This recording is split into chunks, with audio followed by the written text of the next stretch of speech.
오대산의 겨울은 짐승의 울음소리를 냈다. 해발 1000m가 넘는 산자락에 고즈넉이 자리한 월정사. 그 고요한 도량마저도 칼날 같은 바람 앞에서는 속수무책이었다. 육중한 전각의 지붕 끝에 매달린 풍경마저도 맑은 소리 대신 얼어붙은 쇠붙이가 비명을 지르는 듯한 소리를 냈다. 눈은 이미 어른의 허리춤을 넘겼다. 마당을 쓴다는 것은 무의미했고 오직 대웅전으로 향하는 길과 공양간으로 가는 길 그리고 해우소로 가는 길만을 겨우 낼 뿐이었다. 내 살배기 동자승 명진은 그 길의 초입에서 자기 몸만 한 빗자루를 들고 서 있었다. 잿빛 승복은 찬 바람에 부풀어 올랐고 꽁꽁 언작은 두 손으로 쥔 빗자루대는 금방이라도 손을 놓칠 듯 위태로워 보였다. 콜록콜록. 에잉, 이놈의 날씨. 장작을 나르던 공양주 원각 스님이 헛기침과 함께 거친 소리를 뱉었다. 그는 훤칠한 키에 다부진 체격이었지만 유독 추위는 못 참는 듯 두꺼운 속옷을 껴입고도 연신 몸을 떨어댔다. 거기서 멍하니 서 있지 말고 불목하니 방에 가서 불이나 덧대라 이르거라. 이래 가지고는 부처님 전에 올릴 공양수도 다 얼어붙겠다. 명진은 대답 없이 그저 고개만 꾸벅 숙였다. 원각 스님은 투덜거리며 공양간으로 향했다. 명진은 스님의 뒷모습이 사라지는 것을 확인하고는 들고 있던 빗자루를 눈밭에 아무렇게나 던져두었다. 그리고는 홀린 듯이 일주문 밖을 향해 걸음을 옮겼다. 스님들은 절대 혼자서 일주문 밖으로 나가지 말라고 신신당부를 했었다. 이 깊은 산 중에 내 살배기 아이 하나 사라지는 것은 눈송이 하나 녹아 없어지는 것과 다를 바 없는 일이라며 으름장을 놓곤 했다. 명진은 그 말을 모르는 바 아니었다. 그는 본래 말이 없고 눈치가 빨랐으며 스님들의 말을 거역하는 법이 없었다. 하지만 오늘은 달랐다. 며칠 전부터였다. 모든 소리를 집어삼키는 듯한 폭설 속에서 명진의 귀에만 들리는 소리가 있었다.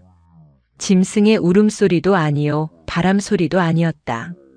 그것은 아주 가늘고 날카로우며 금방이라도 끊어질 듯한 기운이었다.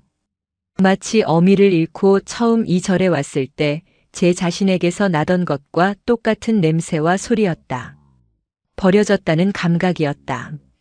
명진은 제 허벅지까지 차오르는 눈을 작은 다리로 힘겹게 헤치며 나아갔다. 잿빛 승복은 이미 축축하게 젖어들고 있었다. 얼마나 걸었을까. 사찰 뒤편 오래된 전나무가 군락을 이룬 곳에 다다랐다. 스님들이 신성한 곳이라며 발길을 금하던 곳이었다. 그때였다. 그 기운이 가장 강하게 느껴지는 곳에서 명진은 걸음을 멈췄다. 작은 눈더미였다. 그런데 그 눈더미가 미세하게, 아주 미세하게 들썩이고 있었다. 명진은 꽁꽁 언 손을 내밀어 눈을 걷어내기 시작했다. 차가운 감각도 손가락 끝이 아려오는 고통도 느껴지지 않았다. 눈이 거치자 검은 털 뭉치가 드러났다. 갓 태어난 강아지보다 조금 더 커 보였지만 늑대의 새끼라고 하기에는 너무나도 작고 초라했다. 녀석은 이미 숨이 멎어가고 있었다. 눈도 제대로 뜨지 못한 채 가느다란 숨만 겨우 몰아쉬고 있었다. 어미의 흔적은 어디에도 없었다. 다만 주변의 눈밭에 흩뿌려진 핏자국이 밀렵꾼의 총소리와 어미 늑대의 처절한 사투를 짐작하게 할 뿐이었다. 명진은 가만히 털 뭉치를 내려다보았다. 사찰에서는 짐승이나 벌레를 유난히 무서워하지 않는 명진의 성품을 다들 기이하게 여겼다. 다른 동자승들이 거미만 봐도 기겁을 할 때 명진은 말없이 거미를 손바닥에 올려 창밖으로 놓아주곤 했다. 명진은 가만히 앉아 새끼 늑대를 제 품 안으로 끌어안았다. 얇은 속옷을 헤치고 제 맨가슴에 닿게 했다. 늑대의 차가운 몸이 명진의 심장 소리를 들으려는 듯 미세하게 꿈틀거렸다. 너도 혼자구나. 내 살배기 동자승이 내뱉은 말이라고는 믿기지 않는 깊은 울림이 담긴 목소리였다. 명진은 새끼 늑대를 자신의 덧저고리 안에 깊숙이 숨겼다. 볼록하게 튀어나온 가슴팍을 애써 감추며 그는 다시 사찰을 향해 걸음을 옮겼다. 돌아오는 길은 갈 때보다 훨씬 더 춥고 더디었다. 덜덜 떨리는 몸은 추위 때문인지 아니면 품 안의 작은 생명 때문인지 알 수 없었다. 사찰 입구에 다다랐을 때 명진은 또다시 원각 스님과 마주쳤다. 원각 스님은 매서운 눈으로 명진의 꼴을 위아래로 훑어보았다. 이놈, 어딜 싸돌아다니다 이제 오는 게냐? 빗자루는 어쩌고? 게다가 그 꼴은. 아이고 부처님. 원각 스님은 눈밭에 뒹굴기라도 한 듯 엉망이 된 명진의 모습을 보며 혀를 찼다.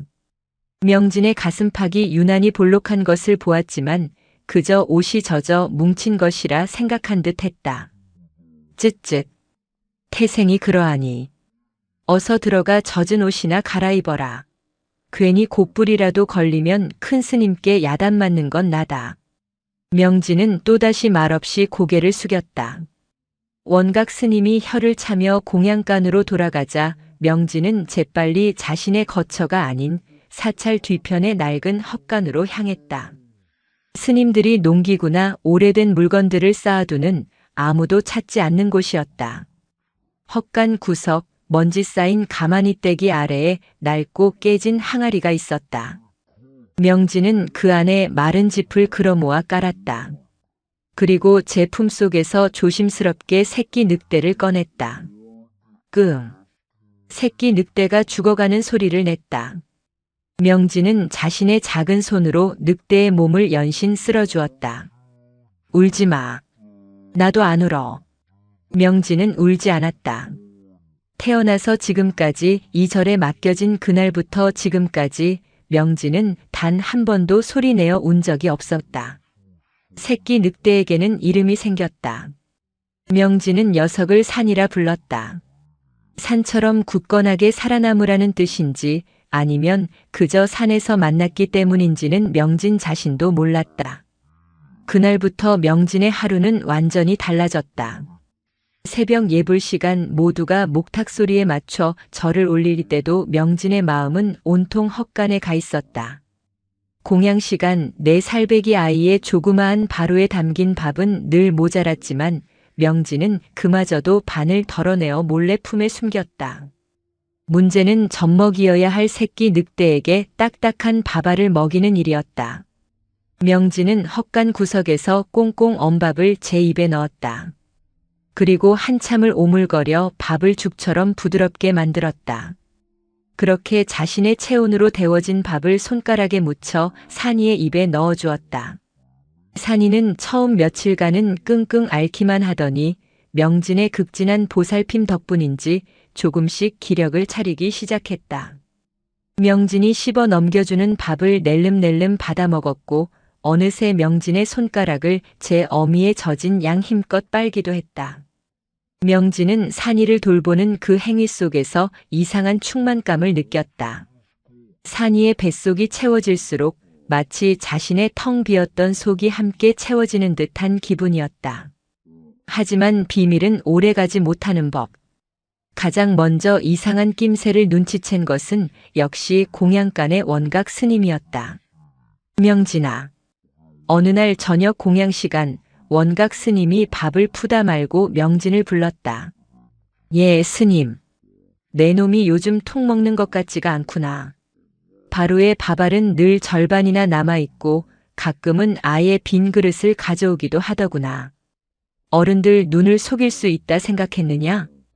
명진은 아무 말도 하지 못하고 고개를 숙였다. 공양 시간은 수행의 연장이다.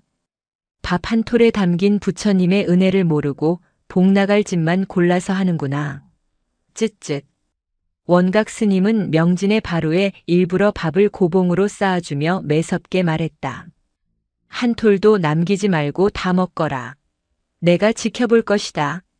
명진은 그날 꾸역꾸역 밥을 전부 넘겨야 했다. 배는 불렀지만 마음은 무거웠다. 헛간에서 자신을 기다릴 산이가 눈에 밟혔다.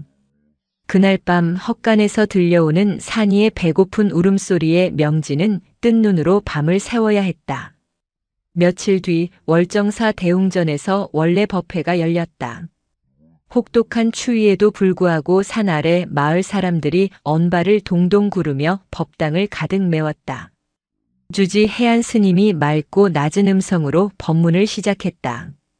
해안 스님은 예순이 넘은 노승이었지만 그 눈빛만은 겨울 하늘처럼 시리고 깊었다. 날이 춥습니다. 이 추위가 가난한 자에게는 더욱 혹독하고 병든 자에게는 죽음을 재촉하며 외로운 자에게는 절망을 안깁니다. 스님은 법당에 모인 대중들, 특히 가장 구석에서 조그맣게 웅크리고 앉은 명진을 물끄러미 바라보며 말을 이었다. 허나 여러분, 저 눈밭을 보십시오. 저 눈은 부잣집 지붕 위에만 내리는 것도 아니요. 가난한 자의 운망만 골라 내리는 것도 아닙니다. 그저 평등하게 모든 것을 덮을 뿐입니다. 이것이 부처님의 자비입니다. 우리가 동체대비라 함은 나와 남이 다르지 않음을 아는 것입니다. 저 눈밭에서 추위에 떠는 새 한 마리, 바람에 꺾인 나뭇가지 하나도 나와 둘이 아님을 깨닫는 것입니다. 모든 중생은 본래 한 몸이며 아득한 과거 생으로부터 돌고 돌아 만난 나의 부모요, 나의 형제였느니라. 명진은 어려운 불경 구절은 하나도 알아듣지 못했다. 하지만 형제라는 말 한마디는 벼락처럼 명진의 가슴에 꽂혔다. 형제. 그럼 산이도 내 형제구나. 그렇다.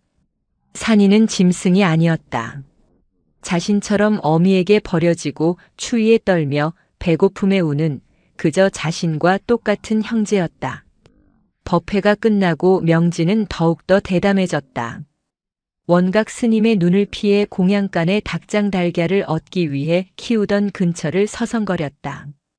닭 모이로 주는 쌀겨나 스님들이 잡숫고 남긴 무청 시래기라도 훔칠 생각이었다. 바로 그때였다. 끼잉, 끼잉, 컹, 컹. 지금까지와는 다른 제법 날카로운 소리가 헛간에서 울려 퍼졌다. 기력을 차린 산이가 명진을 재촉하듯 지저대기 시작한 것이다. 저게 무슨 소리냐? 공양간에서 나오던 원각 스님이 소리가 나는 쪽을 돌아보았다. 명진의 얼굴이 하얗게 질렸다. 웬 짐승 소리가? 아니 저것은 늑대 짖는 소리가 아니냐? 원각 스님은 산에서 잔뼈가 굵은 사람이었다. 짐승의 소리를 귀신같이 알아들었다. 그는 몽둥이라도 찾을 듯 두리번거리다 마당 한가운데 얼어붙은 표정으로 서 있는 명진을 발견했다. 명진, 내 놈 혹시... 원각 스님은 성큼성큼 헛간을 향해 걸어갔다. 명진은 스님을 막아서야 한다는 생각뿐이었지만 두 발이 얼어붙은 듯 떨어지지 않았다. 안 돼. 작은 입에서 나온 소리는 바람 소리에 묻혀버렸다. 원각 스님이 헛간의 낡은 나무 문을 거칠게 열어젖혔다. 에이, 이것이 내 이놈 명진. 헛간 문이 열리자 원각 스님의 고함이 산 전체를 울리는 듯 했다. 어둠 속에서 두려움에 찬 두 개의 푸른빛이 반짝였다. 명진이 애써 모아둔 집더미 속에서 제법 늑대의 태를 갖추기 시작한 산이가 털을 곤두세운 채 스님을 향해 낮게 으르렁거리고 있었다. 늑대 새끼가 맞지 않느냐? 하이고 부처님 맙소사. 절간에 이런 부정한 것을 끌어들이다니. 원각 스님은 집더미를 걷어차려다 산이가 사납게 이빨을 드러내자 주춤 물러섰다. 그는 뒤늦게 달려온 명진의 멱살을 잡아채듯 끌어당겼다. 이게 다 내 놈 짓이었구나. 그간 밥을 축내던 것이 내 놈이 아니라 이 요물이었어. 당장 이놈을 내다버리지 못할까? 안 됩니다. 스님, 산이는 제 형제입니다. 명진은 처음으로 원각 스님에게 대들었다. 태어나서 처음 내지르는 듯한 절박한 외침이었다. 형제, 이놈이 정신이 나갔나? 짐승과 형제라니 이 무슨 망발이냐? 저것은 짐승, 아니 사람을 해치는 늑대다. 더 크기 전에 당장. 무슨 소란이냐? 그때 헛간 입구로 해안 스님이 천천히 걸어 들어왔다. 노승의 등장은 순식간에 얼어붙은 공기를 더욱 무겁게 만들었다. 원각 스님은 씩씩거리면서도 해안 스님 앞에서는 공손히 허리를 숙였다. 주지 스님, 보십시오. 명진이 놈이 늑대 새끼를 절에 몰래 들여 키우고 있었습니다. 어쩐지 닭장 주변을 어슬렁거리더라니 저 요물이 닭을 노린 게 틀림없습니다. 해안 스님은 아무 말 없이 헛간 안을 들여다보았다. 그는 원각 스님처럼 놀라지도 명진처럼 절박하지도 않았다. 그저 깊고 고요한 눈으로 으르렁거리는 산이와 그 앞을 필사적으로 막아서는 명진을 번갈아 바라볼 뿐이었다. 명진아. 해안 스님이 불렀다. 예, 큰 스님. 법당에서 무어라 배웠느냐? 모든 중생은 형제라 하였느냐? 네. 허면 저것이 내 형제더냐? 명진은 망설였다. 원각 스님의 매서운 눈초리와 해안 스님의 알 수 없는 눈빛 사이에서 내 살배기 아이가 감당하기에는 너무나 무거운 질문이었다. 명진은 산이를 돌아보았다. 산이는 으르렁거림을 멈추고 마치 명진의 대답을 기다리는 듯 그를 가만히 쳐다보고 있었다. 네. 명진이 작은 소리로 하지만 단호하게 대답했다. 저처럼. 버려졌습니다. 저처럼. 배가 고팠습니다. 순간 헛간 안에는 침묵이 흘렀다. 원각 스님마저도 버려졌다는 말에 잠시 할 말을 잃었다. 해안 스님은 긴 한숨을 내쉬었다. 원각. 예, 주지 스님. 살생은 금물이다. 지금 저것을 저 눈밭에 내다 버리는 것은 곧 우리 손으로 죽이는 것과 다름이 없다. 허나 스님, 저것은 늑대입니다. 은혜도 모르는 짐승입니다. 지금은 저래도 크면 반드시 본색을 드러낼 것입니다. 사찰에 화를 불러올 것입니다. 원각 스님의 주장은 지극히 현실적이고 타당했다. 안다. 해안 스님이 눈을 감았다. 나도 안다. 허나 저것이 짐승이라 은혜를 모른다 하였느냐. 그렇다면 명진이 저놈은 사람이기에 자신을 거둔 이 사찰의 규율을 이토록 쉽게 어긴 것이냐? 그것은 원각 스님과 명진 모두에게 던지는 질문이었다. 해안 스님은 명진을 향해 돌아섰다. 봄이 올 때까지만이다. 예. 저 산에 눈이 녹고 제 스스로 먹이를 구할 수 있을 때까지만이다. 그때가 되면 내 손으로 직접 저놈을 산으로 돌려보내야 한다. 해안 스님은 명진에게 준엄하게 말했다. 그때까지 내가 거두었으니 내가 책임져라. 이 헛간을 벗어나지 못하게 하고 닭장이나 공양간 근처에는 얼씬도 못하게 하라. 만약 단 한 번이라도 사찰의 규율을 어지럽히거나 대중에게 해를 끼치는 날에는 그땐 내 손으로 직접 저놈의 숨을 거둘 것이다. 알겠느냐? 네. 예. 큰 스님, 감사합니다. 명진은 해안 스님 앞에 엎드려 큰 절을 올렸다. 원각 스님은 아이고 주지 스님, 어찌 그런. 이라며 불만을 토했지만 주지 스님의 결정에 더 이상 토를 달지는 못했다. 그저 매서운 눈으로 명진과 산이를 쏘아볼 뿐이었다. 그렇게 산이는 월정사의 암묵적인 구성원이 되었다. 물론 헛간 밖으로 한 발짝도 나올 수 없는 그림자 같은 존재였지만 말이다. 명진은 스님들의 눈을 피해가며 산이를 돌보는 일에 더욱 지극정성을 쏟았다. 산이도 명진의 기운을 아는지 헛간 밖에서는 절대 짖지 않았고 명진이 가져다주는 보잘것없는 음식에도 불평 없이 꼬리를 칠 뿐이었다. 하지만 겨울은 끝날 기미가 보이지 않았다. 봄을 시샘하는 눈이 밤낮 없이 퍼부었고 월정사는 세상과 완전히 고립되었다. 그리고 사찰에 또 다른 그림자가 드리워졌다.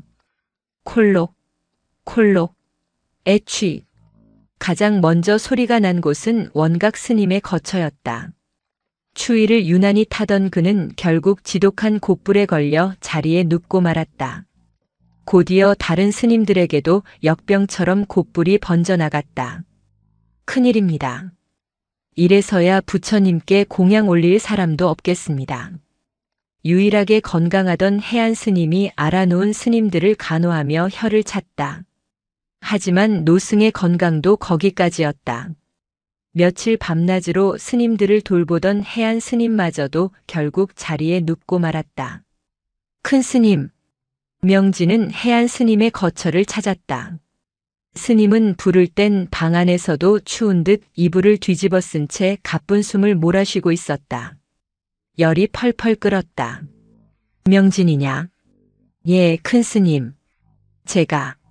제가 물수건이라도. 괜찮다. 괜찮아.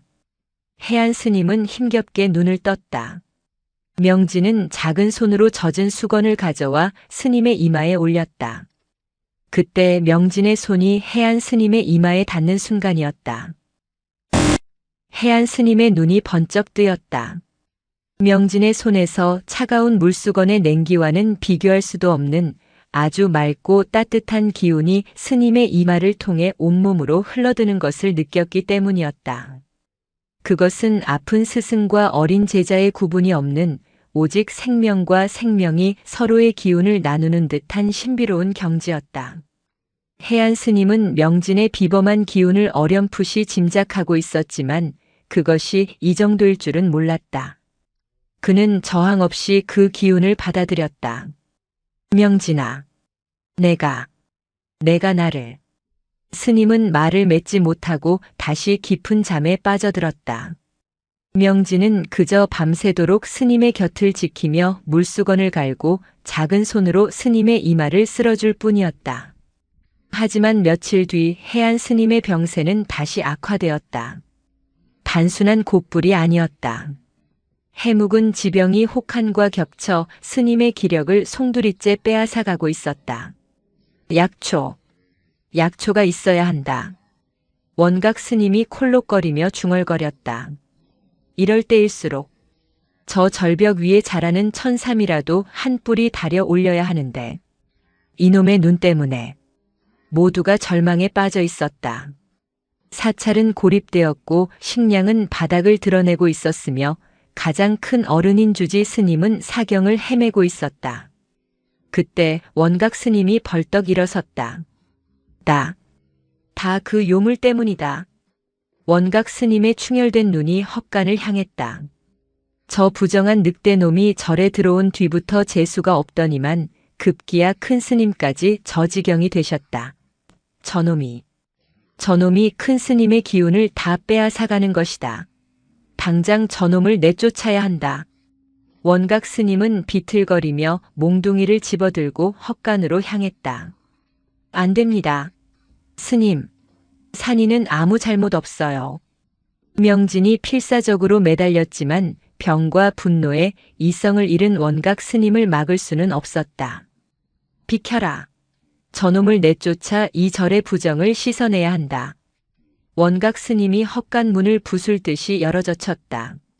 에이, 이것이 내 이놈 명진.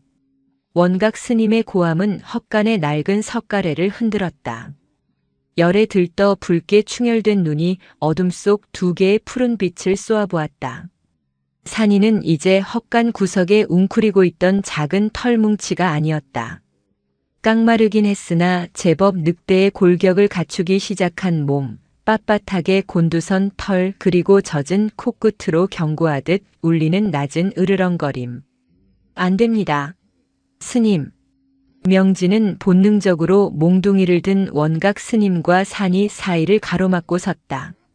내 살배기 아이의 작은 등은 산이를 가리기엔 턱없이 부족했지만 한치도 물러설 듯이 없어 보였다. 비켜라 명진. 저 요물을 당장 몰아내야 한다. 저놈이 큰 스님의 기운을 다 앗아가고 이 도량에 역병을 몰고 온 것이야. 아닙니다. 산이는 아무것도 하지 않았어요. 산이는 제 형제입니다. 명진은 쩌렁쩌렁 울리는 목소리로 외쳤다. 법회에서 들었던 형제라는 말이 지금 이 순간 명진이 기댈 수 있는 유일한 진리였다. 형제, 내 놈이 곧불에 단단히 홀렸구나. 짐승과 사람이 어찌 형제란 말이냐. 짐승은 짐승일 뿐. 춥고 배고프면 제 어미도 물어뜯는 것이 짐승의 본성이다. 내 놈이 정을 준들 저놈은 내 놈을 배신할 것이야. 원각 스님은 명진의 어깨를 거칠게 밀치고 산이에게 다가갔다. 썩 물러가지 못할까? 크르르. 컹. 산이는 물러서지 않았다. 오히려 명진이 밀쳐지는 것을 보자 용수철처럼 튀어나갈 듯 앞발을 낮게 깔며 이빨을 드러냈다. 그것은 공격이 아닌 명백한 방어의 자세였다. 제 유일한 형제를 지키려는 몸짓이었다. 하, 저놈 보게. 벌써부터 본색을 드러내는구나. 사람을 물려고 해. 원각 스님은 분노로 몽둥이를 치켜들었다. 명진은 눈을 질끈 감았다. 그만하시게 원각. 그때 헛간 입구에서 앓는 소리와 함께 쉰 목소리가 들려왔다. 다른 스님들 몇몇이 끙끙 앓는 몸을 이끌고 소란을 듣고 나온 것이었다. 에이, 이게 무슨. 공양주 스님 아무리 그래도. 보시오 스님들. 저놈입니다. 저 늑대놈이 이 절의 모든 화근입니다. 저놈을 내쫓아야. 콜록. 원각 스님은 격한 기침을 쏟아냈다. 분노와 열기 그리고 뼛속까지 스미는 한기가 뒤엉켜 그의 몸을 사납게 흔들었다. 원각. 모두가 엉겨붙어 혼란스러운 바로 그 순간 모든 소리를 잠재우는 가늘지만 깊은 목소리가 해안 스님의 거처에서부터 흘러나왔다. 문틈으로 새어나온 그 소리는 헛간 앞 눈밭에까지 명징하게 울렸다. 큰 스님. 원각 스님의 손에서 몽둥이가 툭 하고 눈밭으로 떨어졌다. 사경을 헤맨다던 큰 스님의 목소리였다. 원각. 콜록. 무슨 일이냐? 대중을. 시끄럽게 말거라. 원각 스님은 헛간에 반쯤 들어갔던 몸을 돌려 해안 스님의 방이 있는 쪽을 향해 멍하니 섰다. 그의 얼굴에서 방금 전까지 이글거리던 분노가 사라지고 깊은 절망과 죄책감이 스쳐 지나갔다. 큰 스님은 병상에서도 이 모든 소란을 듣고 계셨던 것이다. 원각 스님은 아무 말도 하지 못했다. 그는 몽둥이를 버려둔 채 비틀거리는 걸음으로 제 거처를 향해 걸어갔다. 마치 혼이 빠져나간 사람처럼. 에이, 이 일을 어쩐다. 다른 스님들도 기침을 하며 하나둘 흩어졌다. 헛간 앞에는 다시 명진과 산이 그리고 지독한 침묵만이 남았다. 명진은 산이를 끌어안았다. 산이는 명진의 품에서 핥으며 그의 눈물을 닦아주었다. 명진은 울지 않았다. 다만 눈물이 흘렀을 뿐이다. 그는 이겼지만 이긴 것이 아니었다. 원각 스님의 눈빛, 그 안에 담긴 절망은 산이에 대한 분노가 아니라 죽어가는 스승과 고립된 사찰에 대한 공포에서 비롯된 것임을 어렴풋이 느꼈다. 산이는 잘못이 없다. 원각 스님도 어쩌면 잘못이 없는지도 모른다. 명진은 산이에게 짚을 더 덮어주고는 조용히 헛간을 나섰다. 그리고 망설임 없이 해안 스님의 거처로 향했다. 그 기침 소리가 마음에 걸렸다. 해안 스님의 방은 싸늘했다. 아랫목에 불을 지폈다곤 하나 방 안을 감도는 외풍이 그 온기마저 빼앗아 가는 듯 했다. 스님은 이불을 목끝까지 덮고 있었지만 미세한 떨림을 감추지 못했다. 큰 스님, 저 명진입니다. 대답이 없었다. 명진은 조심스럽게 문을 열고 안으로 들어섰다.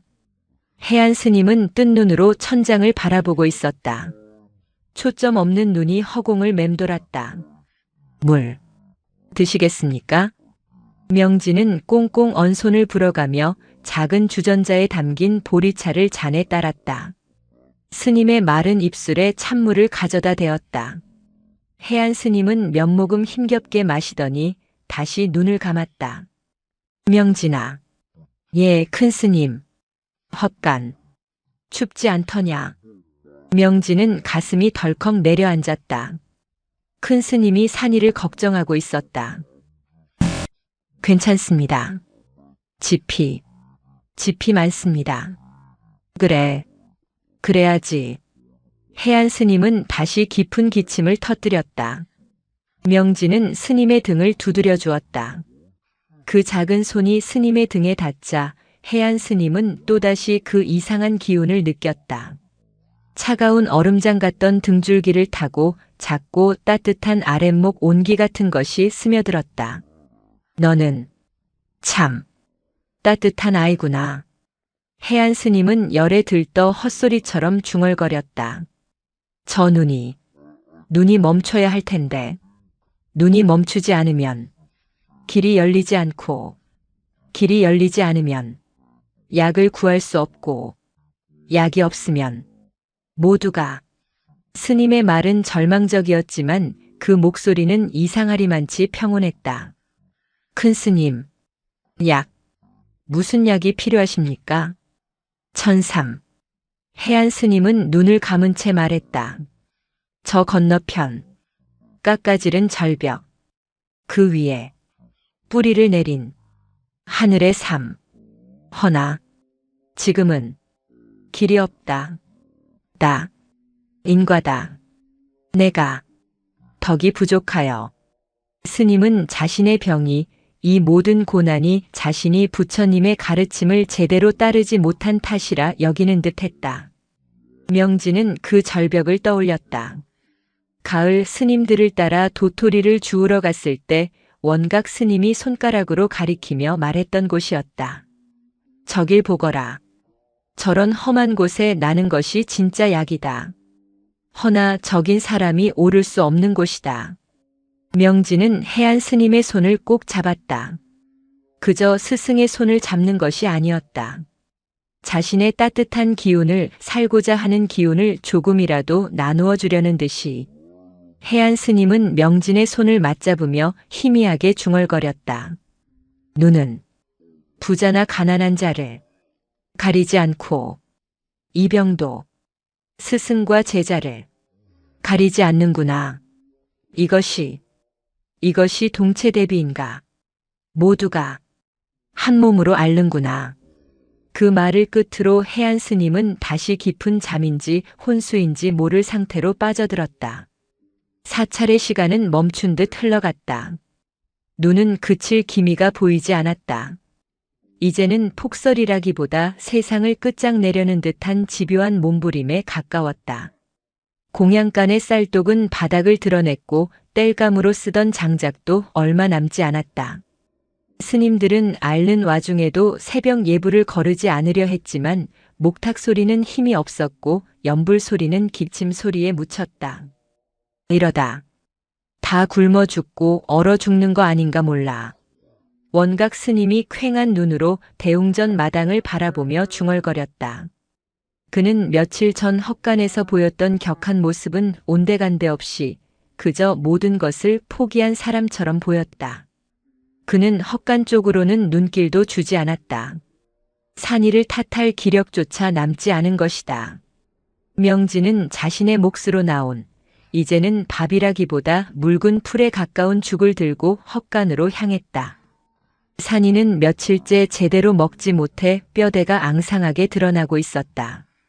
명진은 산이 앞에 죽그릇을 내려놓았다. 산이는 그릇을 핥는 대신 명진의 얼굴을 하찼다. 그리고는 헛간 문 쪽을 바라보며 코를 킁킁거렸다. 마치 바깥의 상황을 모두 알고 있다는 듯이. 산아, 큰 스님이 아프셔. 명진은 산이의 목에 얼굴을 묻었다. 큰 스님이 돌아가시면 우리도 다 어떡하지? 산이는 명진의 말뜻을 알아듣는 듯 가만히 그의 눈물을 하차주었다. 그리고는 문득 고개를 들어 헛간의 낡은 벽 한쪽을 뚫어지게 바라보기 시작했다. 그곳은 스님들이 오래된 농기구를 쌓아두느라 누구도 신경 쓰지 않던 구석이었다. 그날 밤 오대산의 바람은 귀신처럼 울부짖었다. 월정사의 전각들이 통째로 뽑혀 나갈 듯 흔들렸다. 해안 스님은 이제 숨소리조차 들리지 않을 만큼 미약했다. 스님들은 모두 해안 스님의 방에 모여 앉아 마지막이 될지도 모르는 연부를 외고 있었다. 목소리는 갈라지고 모두의 얼굴에는 죽음의 그림자가 드리워져 있었다. 나무아미타불, 관세음보살, 원각 스님은 연불 대신 그저 멍하니 방구석에 꺼져가는 등불 심지만을 바라보고 있었다. 끝이다. 길이 막혔으니. 바로 그 시각 헛간에서는 다른 일이 벌어지고 있었다. 명진은 산이를 끌어안고 추위를 견디고 있었다. 산이는 아까부터 안절부절 못하며 헛간 구석의 낡은 판자벽을 앞발로 긁어대고 있었다. 왜 그래, 산아? 춥구나. 나도 추워. 크르릉. 산이는 명진의 말을 무시하듯 더욱 거칠게 판자를 긁어댔다. 그곳은 겉보기에는 막혀 있었지만 짐승의 예민한 코는 판자 너머로 새어들어오는 미세한 바람의 흐름을 감지한 것이었다. 오래되어 썩은 판자 몇 개가 위태롭게 벽을 이루고 있는 곳이었다. 산아, 안 돼. 명진이 말릴 틈도 없이 산이는 온몸으로 판자를 들이받았다. 우지끈 하는 소리와 함께 썩은 판자가 부서지며 헛간 안으로 눈보라가 휘몰아쳤다. 헛간의 뒤쪽 스님들의 눈에 띄지 않던 사각지대가 절벽 아래 숲으로 바로 연결되는 통로였던 것이다. 산아.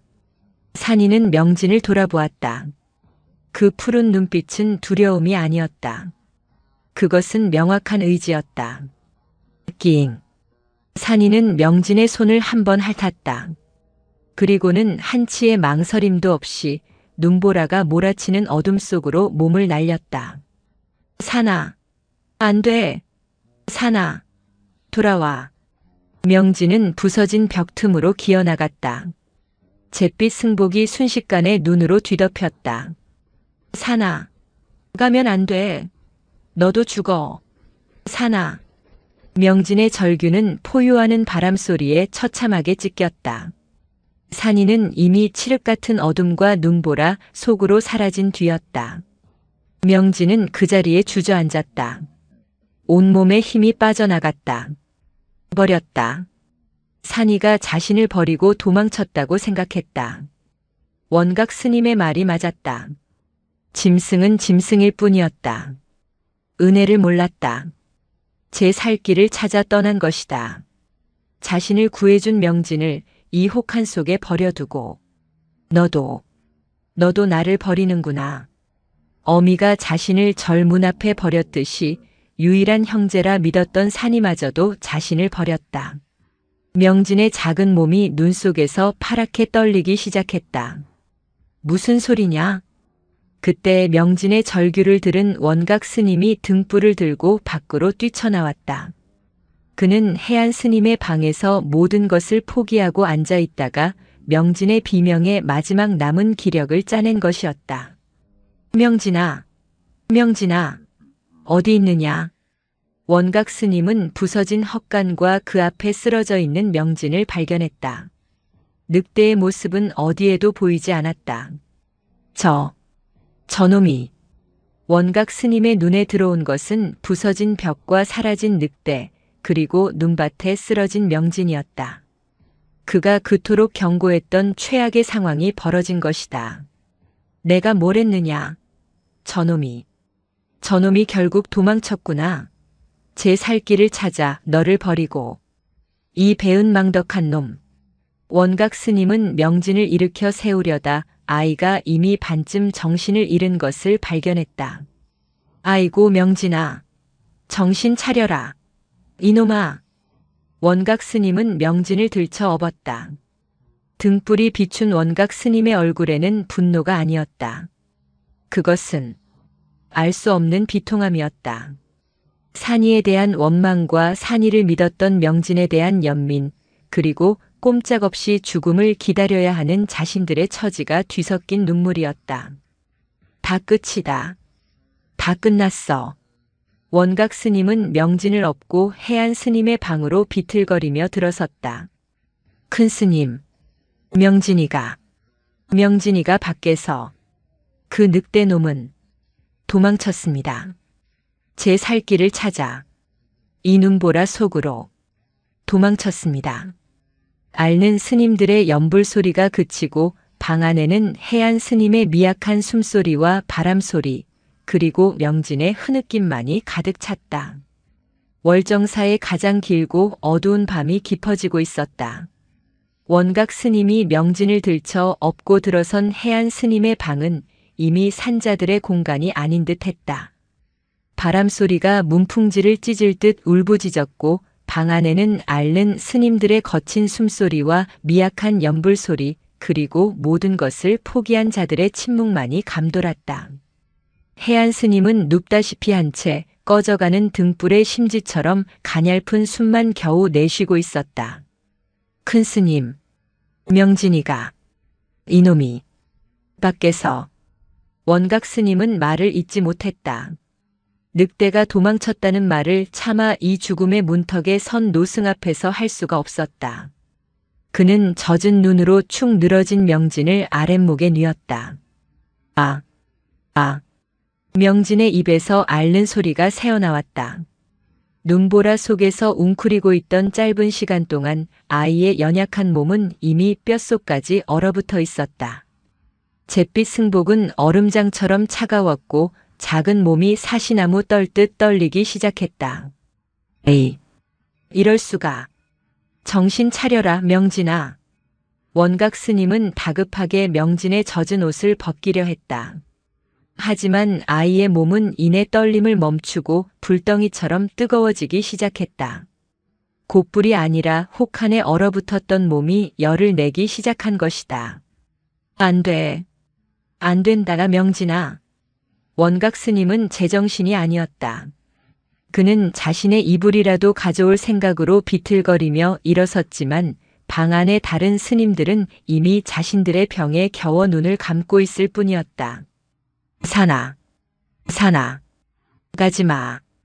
그때 열에 들떠 헛소리를 하는 명진의 목소리가 방 안에 울렸다. 가지마. 나처럼. 버리지마. 가지마.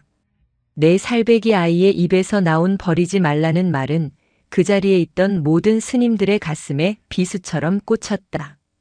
그들은 모두 이 아이가 어떤 사연으로 절에 왔는지 알고 있었다. 갓난아이 때 포대기에 쌓인 채 일주문 앞에 버려져 있었음을. 원각 스님은 그 자리에 얼어붙었다. 그의 눈에 몽둥이를 들고 늑대를 내쫓으려던 자신의 모습과 어미의 등을 원망하며 울부짖는 명진의 모습이 겹쳐 보였다. 내가 무슨 짓을. 원각 스님은 자신이 쫓아낸 것이 비단 늑대 한 마리가 아님을 깨달았다. 그것은 명진이 절에 들어온 이후 처음으로 마음을 열었던 형제였고 이 아이가 세상에 대해 가졌던 유일한 믿음이었다. 그리고 자신은 그 모든 것을 박살내버렸다. 명진아. 꼬마 스님. 원각 스님은 꽁꽁 언 자신의 손으로 불덩이 같은 명진의 이마를 쓸었다. 험악하기만 하던 스님의 눈에서 굵은 눈물방울이 툭 떨어졌다. 미안하다. 내가 잘못했다. 그는 약사 열애부를 불렀다. 중생의 모든 병을 고쳐준다는 부처님의 이름을 애타게 불렀다. 하지만 목소리는 갈라지고 연불은 이어지지 않았다. 자신이 늑대를 향해 내뱉었던 저주와 분노가 지금 부처님의 자비를 구하는 자신의 목을 조르는 것만 같았다. 방 안의 시간은 그렇게 더디게 절망 속으로 가라앉고 있었다. 해안 스님의 숨소리는 점점 더 희미해져 갔다. 다른 스님들도 하나둘 연불을 멈추고 그저 마지막 순간을 기다리는 듯 눈을 감았다. 명진은 뜨거운 숨을 몰아쉬며 꿈결인지 현실인지 모를 어둠 속에서 어미와 산이의 뒷모습을 번갈아 쫓고 있었다. 이 혹한의 산사에 고립된 20명 남짓의 생명은 마치 풍전등화와도 같았다. 밤은 끝없이 길었다. 원각 스님은 뜬 눈으로 밤을 새웠다. 그는 해안 스님과 명진의 이마를 번갈아 짚어보며 방 한 구석에서 꺼져가는 등불 심지만을 멍하니 바라보았다. 부처님 정말 다 끝입니까? 원각 스님은 자신이 그토록 중시했던 규율과 원칙이 이 거대한 자연의 힘과 죽음의 공포 앞에서는 얼마나 하찮고 무력한 것인지를 뼈저리게 느끼고 있었다. 그가 그토록 쫓아내려 했던 부정은 늑대가 아니라 어쩌면 두려움에 사로잡혀 자비를 잃어버린 자기 자신의 마음이었을지도 모른다. 그렇게 월정사의 가장 길고 어두웠던 밤이 모든 희망을 삼켜버린 듯이 깊어가고 있었다. 그리고 마침내 지옥 같던 어둠의 끝자락에서 희미한 새벽빛이 문풍지를 적시기 시작했다. 바람이 조금 잦아든 것 같았다. 원각 스님은 퀭한 눈으로 창밖을 바라보았다. 그때였다. 끼익, 끙. 무언가 헛간 쪽이 아닌 사찰의 정문 쪽에서 들려오는 소리였다.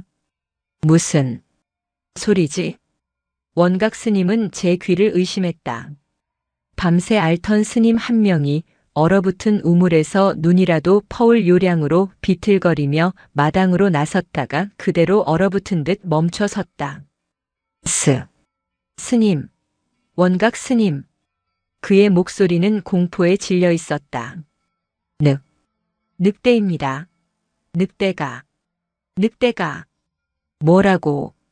원각 스님은 자신도 모르게 방구석에 세워져 있던 불을 뗄 때 쓰던 부직갱이를 집어들었다. 산이가 도망친 것이 아니라 굶주림에 미쳐 사찰을 습격하러 돌아온 것이라 생각했다. 다른 놈들인가? 젠장. 그는 해안 스님의 방문을 뛰쳐나갔다. 차가운 새벽 공기가 폐부를 찔렀다.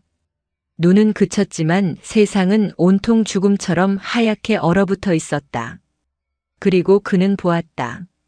월정사 대웅전 앞 눈이 가장 깊게 쌓인 마당 한가운데 그곳에 산이가 서 있었다.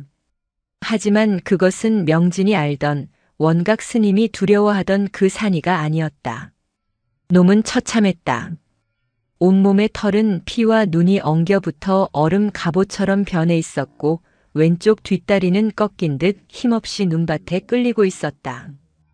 험한 산을 헤매다 덫에라도 걸렸던 것인지 아니면 절벽에서 굴렀던 것인지 알 수 없었으나 녀석이 밤새 사투를 벌였음은 분명했다. 산이는 금방이라도 쓰러질 듯 비틀거리면서도 해안 스님의 방문 쪽을 바라보며 필사적으로 버티고 섰다. 원각 스님은 부직갱이를 든 채로 그 자리에 못 박힌 듯 멈춰 섰다. 늑대는 으르렁거리지도 이빨을 드러내지도 않았다. 그저 너무나도 지친 눈으로 원각 스님을 바라볼 뿐이었다. 너. 원각 스님의 손이 부들부들 떨렸다. 저것은 자신을 해치러 온 것이 아니었다. 저것은 돌아온 것이었다. 끼잉. 크르릉. 산이가 입을 벌렸다. 피와 얼음이 뒤엉킨 턱 사이로 녀석은 무언가를 툭 하고 눈밭에 떨어뜨렸다. 그것은 검붉은 흙이 잔뜩 묻어있는 어른의 팔뚝만 한 뿌리였다. 원각 스님의 눈이 경악으로 커졌다. 그는 부직갱이를 눈밭에 떨어뜨렸다. 저것은 그가 산 아래 마을에서부터 귀동냥으로만 들었던 해안 스님이 마지막 순간에 애타게 찾았던 바로 그 절벽의 천삼이었다. 깎아지른 절벽, 사람의 발길이 도저히 닿을 수 없는 곳에만 자란다는 바로 그 영약이었다. 원각 스님은 무릎으로 기어가다시피 해 그 뿌리를 집어들었다. 손끝에 닿는 묵직함과 진한 흙냄새. 틀림없었다. 산아. 바로 그때 해안 스님의 방에서 뛰쳐나온 명진이 맨발로 눈밭을 가로질러 달려왔다. 해안 스님의 비범한 기운을 나눠받았던 명진은 산이의 기운이 돌아온 것을 본능적으로 느낀 것이다. 산아. 열에 들떠 붉어진 얼굴, 흩어진 머리, 그리고 맨발. 명진은 쓰러지기 직전에 산이에게 달려가 그 피범벅이 된 목을 그대로 끌어안았다. 산이는 명진의 품에 얼굴을 묻었다. 마치 제 할 일을 다 했다는 듯이. 녀석은 명진의 얼굴을 한번 힘겹게 핥고는 그대로 눈밭 위에 쓰러졌다. 산아, 안 돼. 눈 떠 산아. 명진은 산이를 흔들며 울부짖었다. 원각 스님은 한 손에는 천삼을, 다른 한 손에는 부직갱이를 든 채 그 광경을 멍하니 바라보고 있었다. 그가 요물이라 불렀던 짐승이, 그가 배은망덕하다고 저주했던 그 짐승이 목숨을 걸고 절벽을 타서 자신들의 스승을 살릴 약초를 물고 돌아왔다. 반면 반평생을 부처님께 귀의했다던 자신은 그저 두려움에 사로잡혀 아이의 믿음을 부수고 몽둥이를 들었을 뿐이었다. 부처님! 원각 스님의 얼굴이 일그러졌다. 무엇들 하고 있느냐? 원각 스님이 포효했다. 그것은 분노의 외침이 아닌 절박함과 생존을 향한 처절한 외침이었다. 모두들 나와라. 당장 물을 끓이고 아궁이에 불을 지펴라. 그리고 저 보살을, 저 늑대를 공양간 아랫목으로 옮겨라. 어서. 앓는 몸을 이끌고 문 밖을 구경하던 스님들은 원각 스님의 그 보살이라는 말에 귀를 의심했지만 그의 손에 들린 천삼과 피투성이가 된 늑대, 그리고 그 늑대를 끌어안고 우는 명진을 보자 모든 상황을 직감했다. 사찰은 순식간에 활기를 되찾았다. 죽음의 그림자에 짓눌려 있던 스님들이 마지막 남은 기력을 짜내어 뛰기 시작했다. 나는 약초를 다리겠다. 자네들은 어서 저 늑대를, 명진이를. 원각 스님은 천삼을 들고 공양간으로 뛰어들어갔다. 그는 꽁꽁 언 손으로 약초에 묻은 흙을 털어내고 정성스럽게 씻기 시작했다. 그의 두 눈에서는 뜨거운 눈물이 멈추지 않고 흘러내려 약초 뿌리를 적셨다. 내가 짐승만도 못했구나. 내가 부처님의 가르침을. 그는 울면서 약초를 썰고 울면서 가마솥에 물을 부었다. 같은 시각 공양간의 따뜻한 아랫목. 스님들이 자신들의 이불까지 꺼내와 깔아준 그 자리에 산이가 뉘어졌다. 명진은 꼼짝도 하지 않고 산이의 곁을 지켰다. 산아, 아프지 마. 내가. 명진은 뜨거운 물수건을 가져온 스님들을 밀어내고 자신의 작은 손을 산이의 몸 위에 올렸다. 해안 스님에게 하던 것과 똑같았다. 아이의 따뜻한 기운이 얼어붙은 늑대의 몸속으로 흘러들어갔다. 명진은 산이의 피 묻은 상처를 자신의 소매자락으로 닦아주었다. 왼쪽 다리의 상처는 깊었지만 다행히 뼈까지 부러진 것 같지는 않았다. 아마도 절벽에서 약초를 물고 내려오다 미끄러지며 바위에 깊게 찢긴 상처일 터였다. 산이는 명진의 손길 아래서 가늘지만 고른 숨을 내쉬기 시작했다. 얼마나 지났을까? 원각 스님이 진한 갈색 탕약이 담긴 그릇을 들고 해안 스님의 방으로 뛰어들어갔다.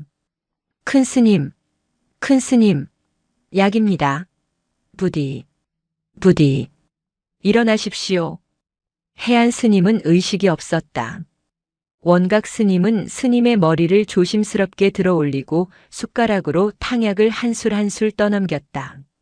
산이의 목숨과 바꾼 약이었다. 한 방울도 흘릴 수 없었다.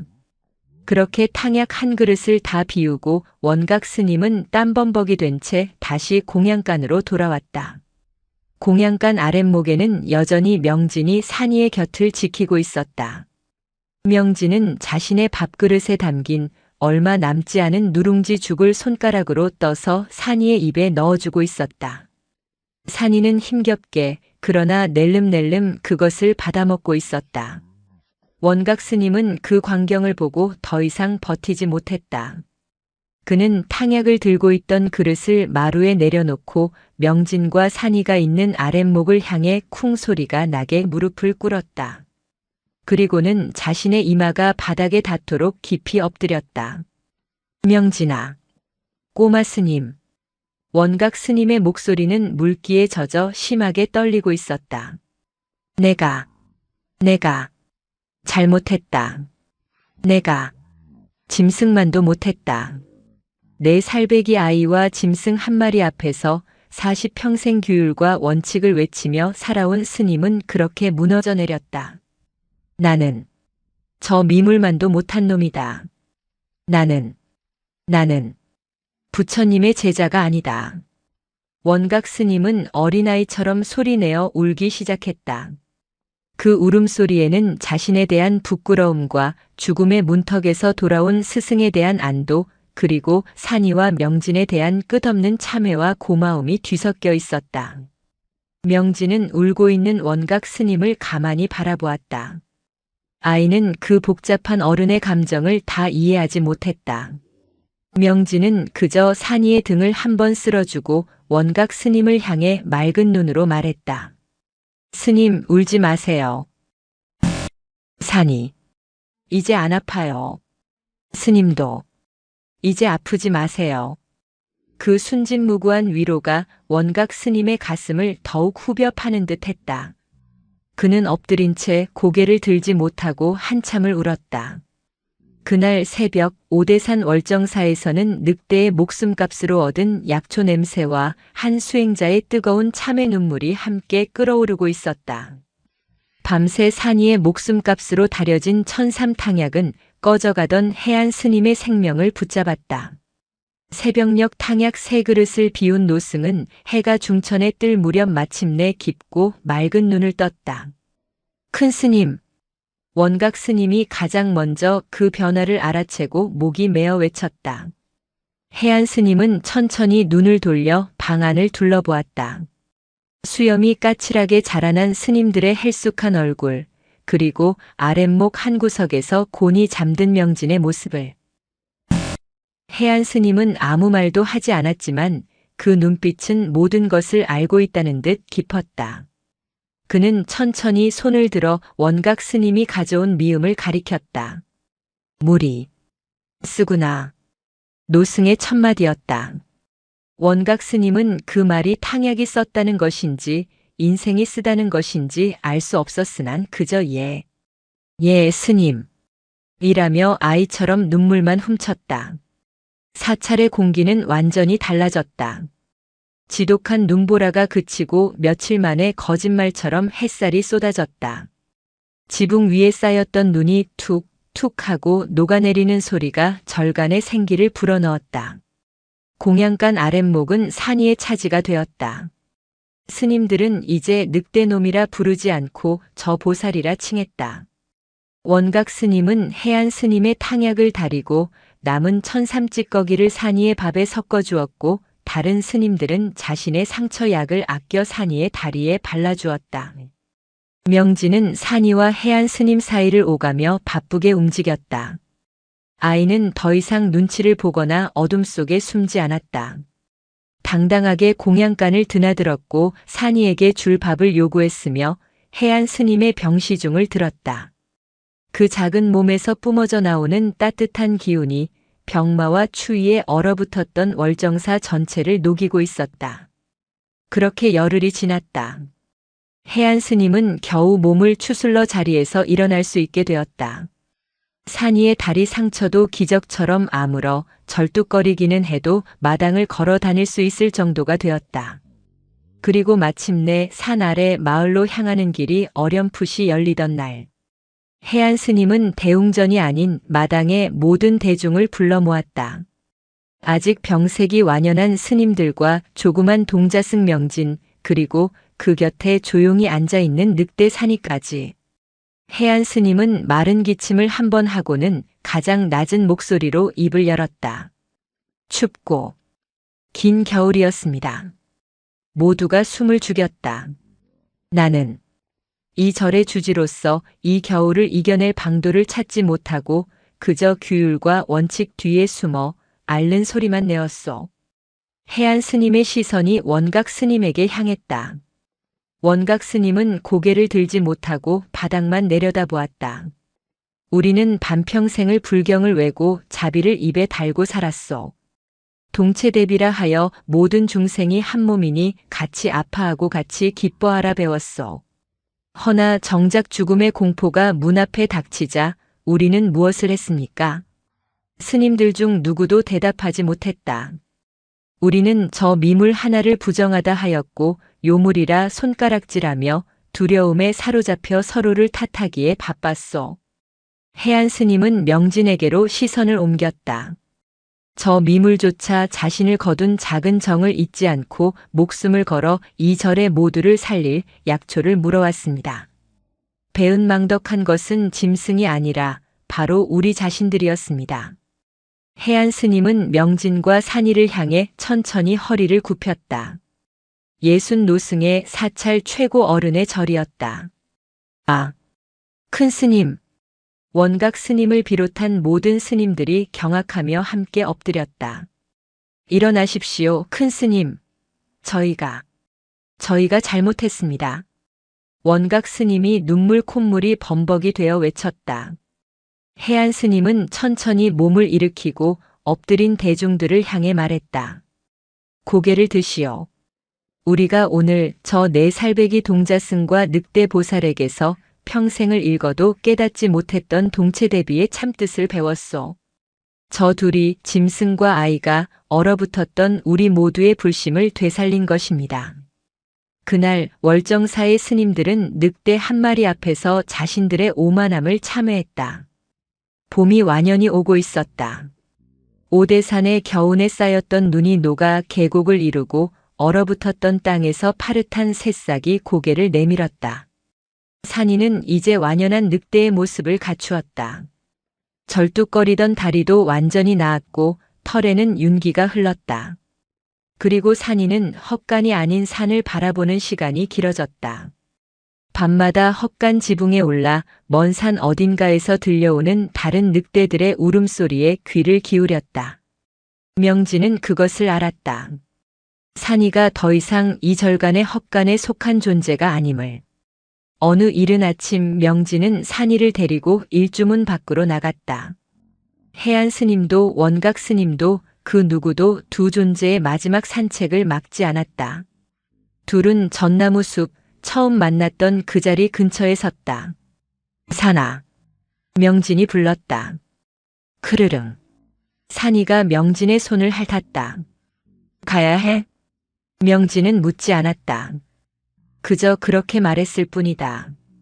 산이는 대답 대신 숲 저편을 바라보며 낮게 울었다. 너도 돌아가야 할 곳이 있고 나도 돌아가야 할 곳이 있다고 말하는 듯 했다. 명진은 산이의 목을 힘껏 끌어안았다. 마지막 체온을 나누었다. 고마워 산아. 명진은 울지 않았다. 이제 외롭지 않아. 너도 아프지 마. 산이는 명진의 얼굴을 마지막으로 한번 핥아주었다. 그리고는 미련 없이 몸을 돌렸다. 녀석은 눈 녹은 숲을 향해 힘차게 달려갔다. 언덕을 넘어가는 마지막 순간까지 산이는 단 한 번도 뒤를 돌아보지 않았다. 명진은 산이의 모습이 완전히 사라질 때까지 그 자리에 서 있었다. 저 멀리 해안 스님이 명진의 조그만 뒷모습을 바라보고 있었다. 명진은 더 이상 일주문 앞에 버려졌던 고아가 아니었다. 혹독한 시련 속에서 생명의 연결고리를 배웠고 동체대비의 마음을 몸소 실천한 작은 부처였다. 자신을 버렸던 어미도 자신을 떠나간 산이도 명진의 마음속에서는 원망의 대상이 아니었다. 그저 아득한 인연으로 만났다 헤어지는 거대한 생명의 흐름일 뿐이었다. 명진은 천천히 몸을 돌려 햇살이 비추는 월정사를 향해 걸음을 옮겼다. 오대산은 그의 봄 유난히 푸르렀다. 10년의 세월이 흘렀다. 오대산의 겨울은 여전히 매서웠으나 60년대 초에 그 지독했던 혹한과는 사뭇 달랐다. 적어도 이제 월정사 스님들은 굶주림이나 추위보다는 마당에 소복이 쌓인 눈을 보며 아름답다고 말할 수 있는 여유를 가졌다. 세상이 변한 덕도 있었고 사찰의 작은 온기가 깃든 덕도 있었다. 그 온기의 중심에는 이제 14살이 된 사미승 명진이 있었다. 내 살배기 동자승의 잿빛 승복은 이제 몸에 꼭 맞는 빳빳한 수행복이 되었다. 또래보다 한 뼘은 컸지만 여전히 말수는 적었다. 하지만 그 침묵은 더 이상 버려진 아이의 두려움이나 경계가 아니었다.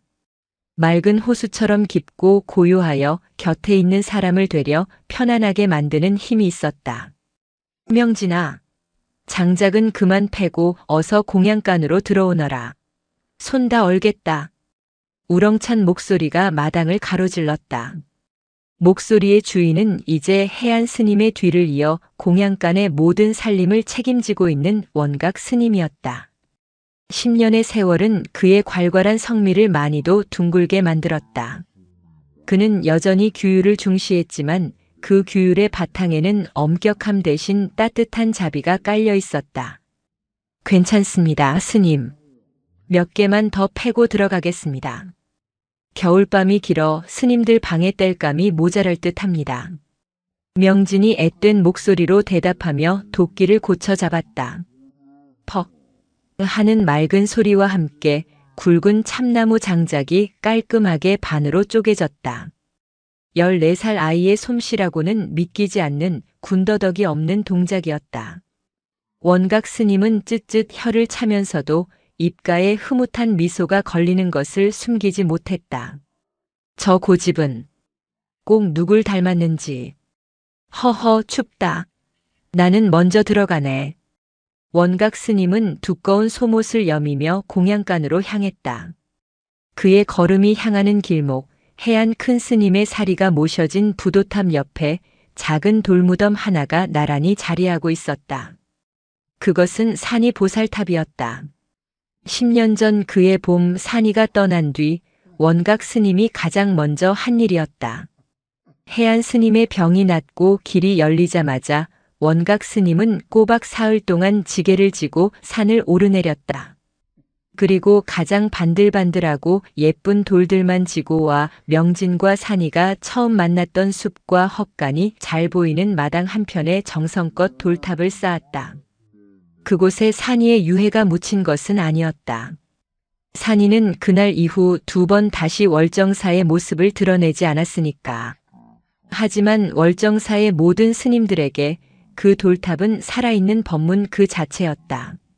새로 절에 들어오는 동자승들은 불경을 배우기 전에 반드시 그 돌탑 앞에서 늑대 보살의 이야기를 들어야 했다. 너희들이 지금 먹는 이 밥이 당연한 것이라 생각하느냐? 원각 스님은 10년째 똑같은 레퍼토리로 훈계를 시작하곤 했다. 10년 전 이 절의 모든 스님들이 굶어 죽고 얼어 죽게 생겼을 때 우리를 살린 것은 저 금빛 부처님이 아니라 짐승이라 손가락질 받던 늑대 한 마리였다. 잊지 말거라. 내 놈들이 함부로 발로 차는 개미 한 마리, 시끄럽다 내쫓는 까마귀 한 마리도 다 너희들의 목숨 빚을 나눠 가진 보살들일 수 있느니라. 그날 이후 월정사에서는 그 어떤 짐승도 함부로 내쫓는 법이 없어졌다. 굶주린 너구리가 공양간을 뒤져 붓두막을 엉망으로 만들어도 스님들은 어허, 이놈, 거긴 내 자리가 아니다. 저기 둔밥 먹어라. 하고 따로 챙겨둔 음식을 내어줄 뿐이었다. 사찰의 고양이가 예불 중인 스님의 무릎에 올라와 잠을 청해도 누구 하나 나무라지 않았다. 그 모든 변화는 그해 겨울 해안 큰 스님의 부도탑이 세워지기 3년 전 큰 스님이 열반에 드시기 전 마지막으로 남긴 법문에서 비롯되었다. 명진아. 해안 스님은 눈 내리는 창밖을 바라보며 병상에 든 자신의 손을 꼭 잡고 있는 11살 명진을 불렀다. 산이가 물어다준 천삼덕의 3년의 여생을 더 얻었지만 노승의 시간은 다하고 있었다. 예, 큰 스님. 너는 아직도 어미가 그립더냐? 명진은 대답 대신 고개를 가로저었다. 나는 아직도 그날 밤이 그립다. 해안 스님은 희미하게 웃었다. 내 평생을 불경을 읽었으나 죽음의 문턱에서야 비로소 깨달았다. 동체대비란 가르치는 것이 아니라 그저 나누는 것이더구나. 스님은 명진의 손을 끌어다 자신의 뺨에 대었다. 아이의 손에서 흘러나오는 그 비범하고 따뜻한 기운이 노승의 마지막 길을 편안하게 어루만졌다. 너는 이 산의 아이다. 내가 그 늑대를 품었듯 이 산이 너를 품었으니 내가 가는 곳이 곧 도량이요. 내가 품는 것이 곧 중생일 게다. 잊지 말거라. 저 산이 보살이 내 평생의 스승이니라. 해안 스님은 그 말을 끝으로 마치 봄날 숲으로 돌아간 산이처럼 조용히 눈을 감았다. 장작 패기를 마친 명진은 땀으로 젖은 이마를 훔치며 공양간으로 들어섰다. 원각 스님은 이미 저녁 공양 준비로 분주했다. 스님, 제가 쌀을 씻겠습니다. 뭐냐? 저기, 새로운 행자 녀석은 어딜 갔느냐? 또 예불 시간에 졸더니만 밥때만 알고. 원각 스님이 투덜거리며 아궁이 앞으로 돌아설 때였다. 닭장 쪽에서 꼬꼬댁, 꼬꼬 하는 닭들이 자지러지는 소리가 들려왔다. 저런, 또 그놈의 족제비로구나. 원각 스님이 부직갱이를 집어 들려다 명진의 눈치를 보며 헛기침을 했다. 아니, 닭들이 놀라지 않게 가서 잘 타일러야겠다. 명진이 피식 웃으며 먼저 밖으로 나갔다. 제가 가보겠습니다. 닭장 구석 나무 울타리 틈으로 족제비 한 마리가 머리를 디밀고 있었다. 명진은 족제비를 향해 천천히 다가갔다. 족제비는 명진을 보고도 달아나지 않고 오히려 빤히 쳐다보았다. 명진은 쪼그려 앉아 족제비와 눈을 맞췄다. 배가 많이 고프구나. 명진은 품속에서 아까 장작을 패다 주운 잘 익은 밤톨 몇 개를 꺼내 족제비 앞으로 살살 굴려주었다. 이것밖에 없구나. 닭들은 식구가 많단다. 저 아래 숲으로 가면 스님들이 너희 먹으라고 도토리 묵순 찌꺼기를 모아둔단다. 거기로 가렴. 족제비는 신기하게도 명진의 말을 알아듣는 듯 밤토를 입에 물고는 닭장을 더 이상 넘보지 않고 숲 쪽으로 사라졌다. 그 모든 광경을 공양간 창문으로 지켜보던 원각 스님은 고개를 절레절레 저었다. 허허, 해안 큰 스님 말씀이 틀린 게 하나도 없어. 저놈은 진짜 산의 아들이여. 그날 밤 저녁 예불이 모두 끝나고 사찰이 깊은 잠에 빠져들었을 때 명진은 홀로 승복을 단단히 여미고 밖으로 나섰다.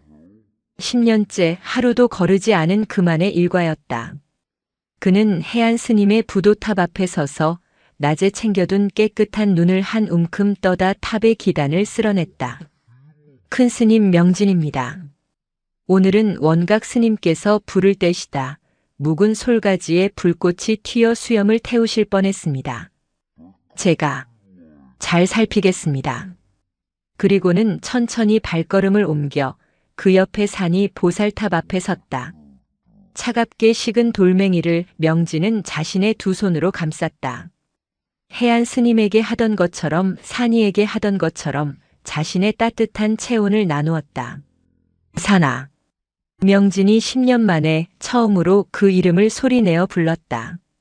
보고 싶구나. 14살 사미승의 눈에 10년간 단 한 번도 흐르지 않았던 눈물이 조용히 고였다. 나는 이제 외롭지 않다. 큰 스님도 가시고 너도 갔지만 나는 이제 외롭지 않아.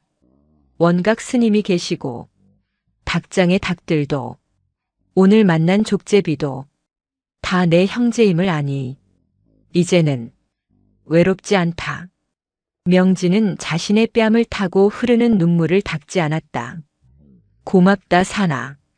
나를 혼자 두지 않아 주어서. 명진이 돌탑에 이마를 대고 합장하던 바로 그 순간이었다. 아우. 멀리 아주 멀리 오대산 가장 깊은 비로봉 능선 어디쯤에서 늑대의 울음소리가 맑고 길게 울려 퍼졌다. 명진은 번쩍 고개를 들었다. 10년 만에 처음 듣는 소리였다. 그것은 10년 전 어미를 잃고 눈 속에서 울던 새끼의 절규가 아니었다. 그것은 혹한의 겨울을 이겨내고 제 무리를 이끌며 산의 주인이 되었음을 알리는 당당하고 힘찬 왕의 포효였다. 명진은 소리가 들려오는 산 정상을 바라보며 가만히 미소 지었다. 눈물이 멈췄다. 대신 가슴 깊은 곳에서부터 뜨거운 온기가 차올랐다. 명진은 알 수 있었다. 산이가 듣고 있음을. 산이가 대답하고 있음을. 나도 잘 있다. 나의 형제여. 명진은 산이 보살탑을 향해 깊이 절을 올렸다. 비록 몸은 떨어져 있으나 그들은 여전히 한 산에서 한 몸으로 숨쉬고 있었다. 오대산의 겨울밤은 그렇게 또 하나의 따뜻한 약속을 품고 깊어가고 있었다.